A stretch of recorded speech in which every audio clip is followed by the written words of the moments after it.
I just want to pick up one thing on energy, because we've been talking about the SEC. Labor's ads on the Liberals' gas plan is talking about fracking, and it is misinformation on Facebook on these ads. Would you commit to pulling those down?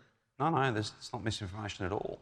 Are you planning to bring back fracking? No, this is an important issue. The chief scientist has made it very clear, not just in one report, but in two, there are no reserves of gas, known or probable, that can be extracted onshore using conventional methods. The only way you could deliver a quote-unquote gas-led future is to frack.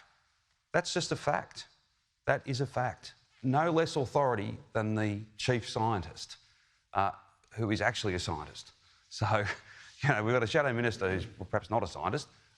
She is, and she's been really clear about it. So the only way to do it is to frack, and I don't think that's good for our wine country, our dairy country, our pristine natural environment. It just doesn't make any sense. We would not put that forward. We won't do it. Kieran, I'm not here for petty name calling. I've told so many times, press conferences, we're not going to frack. We don't need to frack. The government keeps saying we will, even though we've said we don't need to and we won't be.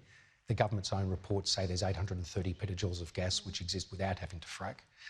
But they choose to keep running stories and points like that. Not what the chief scientist says. Well, chief scientist is totally independent and knows what she's talking about. She's made it very clear that there are no known or probable reserves of gas that can be extracted using conventional methods. She's very clear about that. Again, I say, I'm not here to have a fight. I'm here to answer questions. Well, it's not an argument, it's a debate, and it's a pretty important point. If you've got a gas plan, then you need to get it out of the ground. And I repeat to you, this Kieran, is the method, and the only way to get it out of the ground is to frack it out of the ground.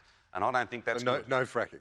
I've said it 50 times, and there'll be no gas. Say it again to everyone. And there'll be no gas. No, there won't be any fracking, and there'll be a government that actually commits to telling Victorians the truth and treating you with respect as a result. Let's hear from